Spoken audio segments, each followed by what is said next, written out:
সুপ্রিয় শিক্ষার্থী, আশা করছি তোমরা সবাই সুস্থ আছো এবং বাসায় আছো। অনলাইন ক্লাসে তোমাদের সবাইকে স্বাগত জানাচ্ছি। আমি আইনুন নাহার, প্রভাষক, Lakers public school and college, Rangamati. সুপ্রিয় একাদশ এবং দ্বাদশ শ্রেণীর শিক্ষার্থী, আমরা ব্যবসায়িক সংগঠন ও ব্যবস্থাপনা প্রথম পত্র 10ম অধ্যায় ব্যবসায়িক উদ্যোগ এই অধ্যায়টি নিয়ে আলোচনা করছিলাম। এই অধ্যায় হতে আমরা ব্যবসায় উদ্যোগ কি, ব্যবসায় উদ্যোগের বিভিন্ন বিষয়বস্তু এবং ব্যবসায় উদ্যোগের বিভিন্ন সমস্যাবলী, উদ্যোক্তার গুণাবলী, এই সব বিষয়বলী নিয়ে আলোচনা করেছি। এই অধ্যায় থেকে প্রতিটা টপিকস আমি তোমাদের সাথে আলোচনা করেছি। তোমরা যেহেতু আমাকে কোনো সমস্যার কথা জানাওনি, তাই আমি ধরে নিচ্ছি যে তোমাদের এই অধ্যায়ের উপরে আর তেমন কোনো সমস্যা নেই। তাই আজ আমি তোমাদের সাথে একটা সৃজনশীল প্রশ্ন নিয়ে আলোচনা করব। প্রতিটা অধ্যায় শেষ হওয়ার পর আমি চেষ্টা করি তোমাদের সাথে সৃজনশীল প্রশ্ন নিয়ে আলোচনা করতে।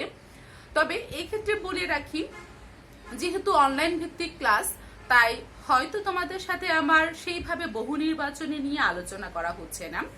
যেটা হচ্ছে সেটা হচ্ছে হয়তো টপিকসের ভিতরে আলোচনা করতে করতে বহু নির্বাচনী কথা বলছি, কিন্তু এটা ছাড়াও কিন্তু তোমাদের আরো অনেক ভালো করে বেশি করে তোমাদের বহু নির্বাচনী পড়তে হবে। কারণ এ কথার কোনো বিকল্প নেই যে তুমি ভালো রেজাল্ট করতে হলে তোমাকে অবশ্যই বহু নির্বাচনীতে ভালো নাম্বার পেতে হবে। বিশেষ করে এই তাত্ত্বিক বিষয়গুলো, যেখানে ব্যবহারিক কোনো নাম্বার থাকে না, যেখানে অঙ্কের মতো কোনো বিষয় থাকে না, অঙ্ক করলে কিছু ফুল নাম্বার পাওয়া যায়, ব্যবহারিকে কিছু ফুল নাম্বার পাওয়া যায়। এই বিষয়ে ব্যবসায় সংগঠন ও ব্যবস্থাপনায় যেহেতু এই রকম ধরনের কোনো সুযোগ সুবিধা নেই, সেই ক্ষেত্রে এইখানে তোমাকে যদি ভালো রেজাল্ট করতে হয়, ভালো নাম্বার তুলতে হয়, তাহলে তোমাকে কিন্তু বহু নির্বাচনী ভালো করতেই হবে। বহু নির্বাচনীতে তুমি যদি 22-এর উপরে, অর্থাৎ 25 থেকে 22, 23, 24, 25, 26, 27, 28 এরকমের মধ্যে যদি একটা নাম্বার রাখতে পারো, তাহলে আশা করা যায় যে তুমি সৃজনশীলের 70 নাম্বার আনসার করে তুমি A+ পাবে, অর্থাৎ 80 তুমি তুলতে পারবে। কিন্তু বহু নির্বাচনীতে তুমি যদি ভালো না করো, সৃজনশীল তুমি যদি 70-এর 70ই আনসার করে আসো, তারপরে এই কথা বলা যায় না যে তুমি A+ পাবে ওই বিষয়টার উপরে। তাই আমি বারবার বলি যে বহু নির্বাচনী পড়বা। বহু নির্বাচনী পড়াটা কিন্তু সম্পূর্ণ তোমাদের উপরে নির্ভর করে। তুমি যত বেশি পড়বে বহু নির্বাচনী, তত বেশি পারবে, ততই তোমার আয়ত্তে চলে আসবে বিষয়টা। তো তাহলে আমরা সৃজনশীল প্রশ্নে চলে যাই, আমাদের মূল ক্লাসটায় চলে যাই। আজকে আমাদের যে সৃজনশীল প্রশ্নটা আছে, এটা 2019 সালে সিলেট বোর্ডে এসেছে। তো এই প্রশ্নটা, এই সৃজনশীল প্রশ্নটা আমরা দেখি যে এখানে আসলে দুটো অধ্যায় মিক্স করে প্রশ্নটা এসেছে, অর্থাৎ 10ম অধ্যায় এবং 9ম অধ্যায়, দুইটা অধ্যায় মিলিত হয়ে সাধারণত এই প্রশ্নটা এসেছে।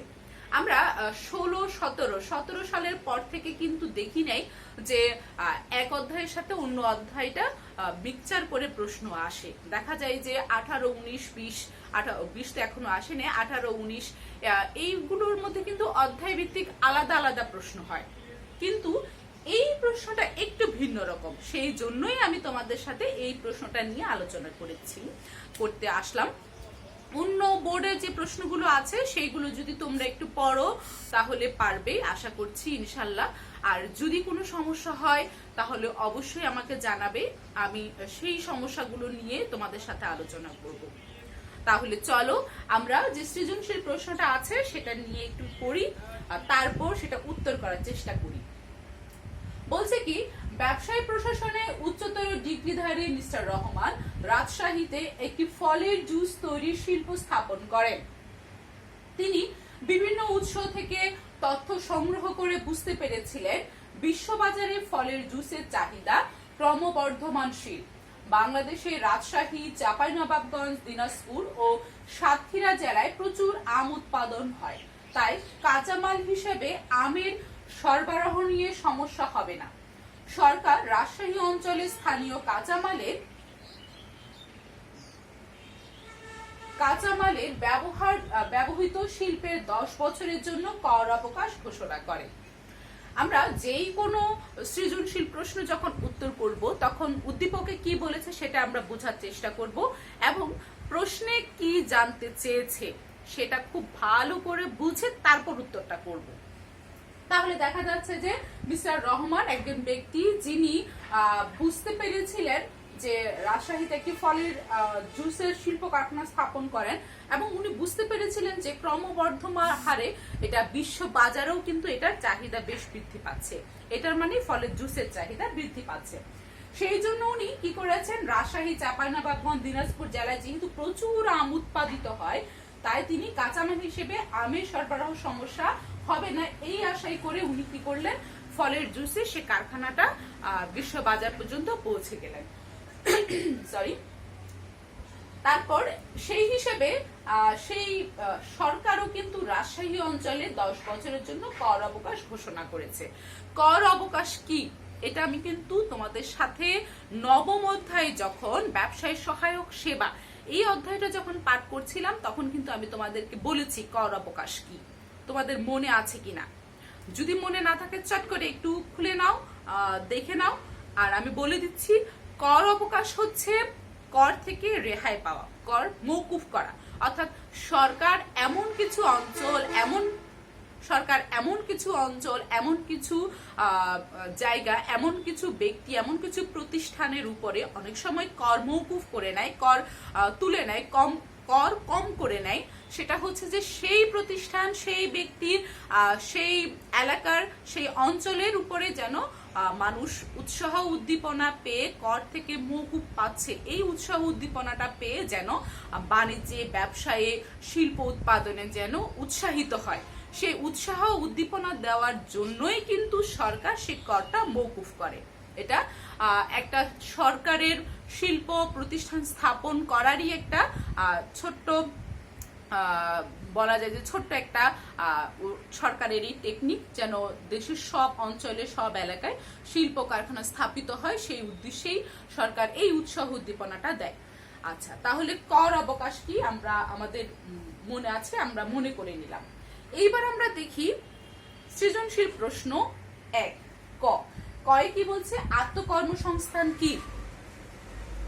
আত্মকর্মসংস্থান কি এটি তোমাদেরকে আমি অনেকবার বলেছি, তারপরও বলে দিচ্ছি। বলা ছিল যে ক এবং খ এই দুটি বিষয়ের প্রশ্ন আমি তোমাদের উত্তর বলে দিব না, তোমরা নিজেরাই বলবে। তারপরও বলে দিচ্ছি যে আত্মকর্মসংস্থান কি। আত্ম মানে হচ্ছে নিজ, কর্মসংস্থান মানে হচ্ছে কাজ, অর্থাৎ নিজের কর্মসংস্থান বা নিজের কর্মের যে সংস্থান, যে কাজ, সেটা নিজেই তৈরি করে নেয়া। কোনো কাজ, কোনো চাকরি বা অন্য মাসভিত্তিক যে কর্মসংস্থান তার পিছনে না হেঁটে নিজেই নিজের কর্মসংস্থান করে নেয়াকে আমরা বলছি আত্মকর্মসংস্থান। আত্মকর্মসংস্থানকারী ব্যক্তি নিজের কর্মসংস্থানের পাশাপাশি নিজের পরিবারের সদস্যদের এবং বা অন্য কারোরও অনেক সময় কর্মসংস্থানের যোগান দিতে পারে। আচ্ছা, তাহলে এইবার আমরা দেখি কর অবকাঠামো সমস্যা বলতে কি বোঝায়। কর অবকাঠামো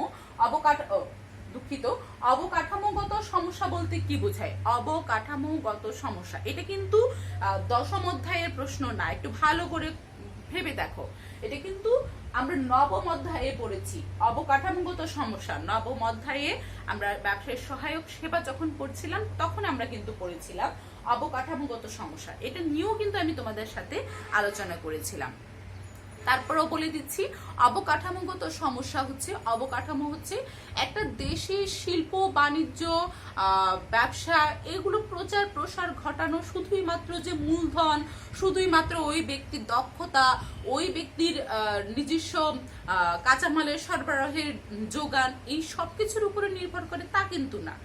ব্যবসা বাণিজ্যের প্রসার কিন্তু একটা দেশের ভৌগোলিক অবস্থান, একটা দেশের ভিতরের রাজনৈতিক অবস্থা, দেশের অর্থনৈতিক অবস্থা, সেখানে সামাজিক প্রেক্ষাপট, সেইখানের অবকাঠামোর উপরেও কিন্তু নির্ভর করে। এই অবকাঠামোটা হচ্ছে দেশের রাস্তাঘাট, পোল, হাট বাজার, আর তারপর হাসপাতাল, স্কুল, কলেজ, এই সব কিছু। খুব স্বাভাবিকভাবেই প্রশ্ন আসতে পারে মনে যে এইগুলো কিভাবে ব্যবসা বাণিজ্যে প্রচার প্রসার ঘটাচ্ছে। আমি মনে করি আমাদের যেহেতু পার্বত্য অঞ্চল, এই এলাকায় যদি আমি উদাহরণ দিই তাহলে তোমাদের বুঝতে হয়তো একটু বেশি সুবিধা হবে। মনে করো নানিয়াচরের দুর্গম অঞ্চলে একটা পাহাড়ে অনেক বেশি আনারস জন্মেছে। সেই আনারসগুলো ওইখান থেকে এনে চট্টগ্রাম অঞ্চলে বাজারজাতকরণ করতে যেই পরিমাণ যোগাযোগ ব্যবস্থার প্রয়োজন, অর্থাৎ তুমি মনে করো সেই দুর্গম পাহাড় থেকে তুমি কিভাবে সেগুলো আনবে, মানুষের থেকে মানুষ হাল্লংয়ে করে সেগুলো বোঝাই করবে, কাল্লংটা বোট ঘাটে আসবে, বোটে সেগুলো ভর্তি করা হবে, বোট থেকে সেগুলো আবার রাস্তায় নিয়ে আসা হবে, রাস্তায় সেগুলো ট্রাকে তোলা হবে, সেই ট্রাক বোঝাই করে আবার কি হবে চট্টগ্রাম, ঢাকা বা বাংলাদেশের বিভিন্ন অঞ্চলে সেটা যাবে। তাহলে বিষয়টা বাগান থেকে কাটা হবে, সেইখান থেকে মানুষ দিয়ে 1 জন 2 জন 3 জন মানুষ দিয়ে টেনে টেনে সেইগুলো লঞ্চে আনা হবে, লঞ্চে সেগুলো ভরাট করে আবার সেইগুলো, এই যে সময়টায় এই যে এটা কি বলে ভোগান্তিটা, এর ফলে কিন্তু আনারসের গুণগত মানও ভালো থাকবে না, সেটাও পচে যাবে, নষ্ট হবে। আবার একইভাবে এই যে কষ্ট, এই যে যোগাযোগ ব্যবস্থা সঠিকভাবে না হওয়ার দরুন যোগাযোগ ব্যবস্থার যে ফলনের দামটাও কিন্তু বৃদ্ধি পাচ্ছে। কারণ কি সেইখানেও কিন্তু যোগাযোগের অর্থটা কিন্তু বেশি লাগছে, কারণ জাহাজ ভাড়া, মানুষ দিয়ে বহন করা, তারপরে আবার সেগুলো রাস্তা তোলা, অনেক ধরনের, তাই না?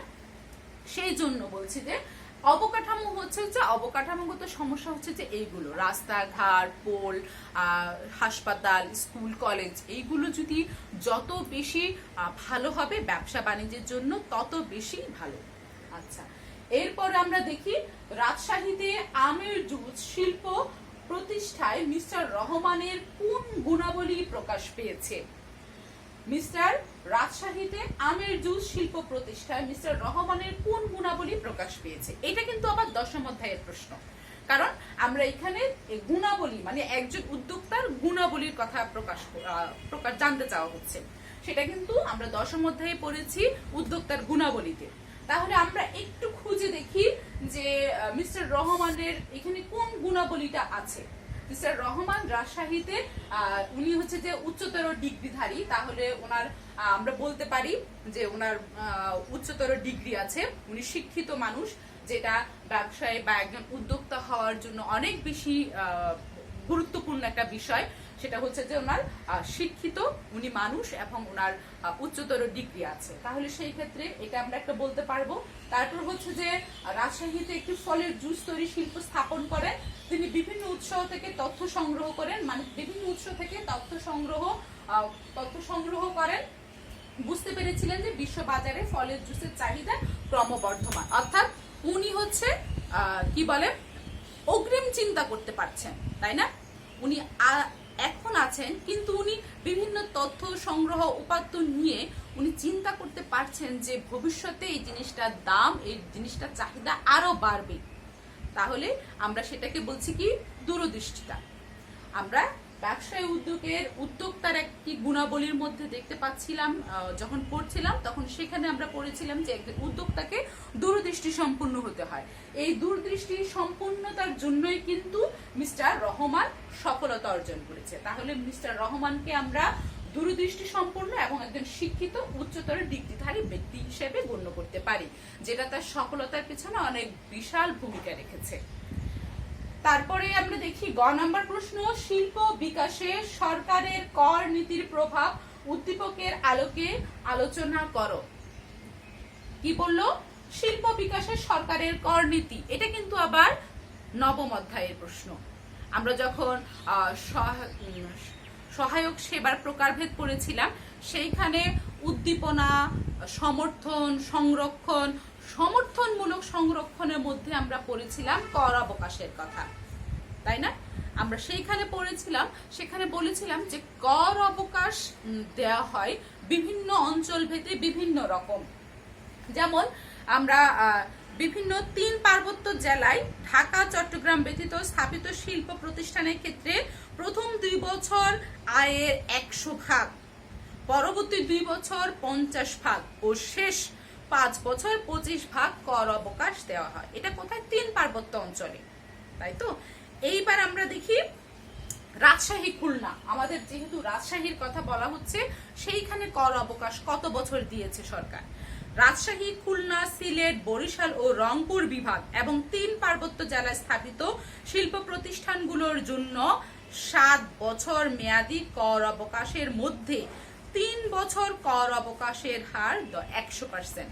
অর্থাৎ এই যে বললো কর অবকাশের নীতি আলোচনা করো, সরকারের কর অবকাশের নীতি, তাহলে রাজশাহী এলাকায় আমরা কর অবকাশ দেখতে পাচ্ছি 7 বছর মেয়াদী, এবং এই 7 বছর মেয়াদীর প্রথম 3 বছর হচ্ছে শতভাগ, অর্থাৎ একেবারে 3 বছর পর্যন্ত সরকারকে কোনো রকমের কোনো কর দিতে হবে না। সেটা হচ্ছে কোন কোন এলাকা? রাজশাহী, খুলনা, সিলেট, বরিশাল, রংপুর এবং 3 পার্বত্য অঞ্চল। তারপর বলছে যে পরবর্তী 3 বছর 50%, মানে অর্ধেক দিতে হবে, এবং শেষ বছর অর্থাৎ 7 বছর যে মেয়াদ, তখন সেখানে 25% সরকার কর অবকাশ ঘোষণা করেছে। তাহলে আমরা সরকারের যে কর অবকাশ নীতি, সেখানে দেখতে পাচ্ছি যে রাজশাহী, খুলনা, বিভিন্ন রকম কয়েকটি বিভাগে সরকার 7 বছর পর্যন্ত কর অবকাশ মওকুফ করেছে, কর অবকাশ করেছে। তার মধ্যে প্রথম 3 বছর শতভাগ, পরবর্তী 3 বছর 50% এবং পরবর্তী 1 বছর শুধুমাত্র 25% কর মওকুফ করা হয়েছে। তাহলে এই অধ্যায়টাতে এই সৃজনশীল প্রশ্নটা থেকে আমরা নবম এবং দশম দুটো অধ্যায় মিলেই কিন্তু প্রশ্ন পেয়েছি। আমি তোমাদেরকে এই প্রশ্নটা এই জন্যই আলোচনা করে দিলাম, এটা আমি তোমাদের বোঝাতে চাচ্ছিলাম যে শুধুই মাত্র একটা অধ্যায় থেকেই যে সৃজনশীল প্রশ্ন আসে এমনও কিন্তু না। অনেক সময় আগের অধ্যায় পরের অধ্যায় মিক্স করেও কিন্তু প্রশ্ন আসতে পারে। তুমি তোমার মাথায় সেটা ভালো করে ঢুকিয়ে নিয়ে সুন্দর করে গুছিয়ে প্রশ্নের উত্তর করবে। তোমাকে বুঝতে হবে কোনখান থেকে প্রশ্ন চাচ্ছে, কি প্রশ্ন উত্তর চাচ্ছে। সুপ্রিয় শিক্ষার্থী, তাহলে আজকে আমি তোমাদের সাথে সৃজনশীল প্রশ্ন নিয়ে আলোচনা করলাম। পরবর্তীতে আমরা আরেকটা নতুন অধ্যায় শুরু করব, সেই অধ্যায়টা তোমরা সবাই আমার সাথে থাকবে। যদি কোনো সমস্যা হয় তাহলে আমাকে জানাবে। আমি প্রতিটা সেই অধ্যায় থেকেও প্রতিটা টপিকস নিয়ে তোমাদের সাথে আলোচনা করার চেষ্টা করব। সবাই সুস্থ থাকবে, আনন্দে থাকবে। সবাইকে অসংখ্য ধন্যবাদ।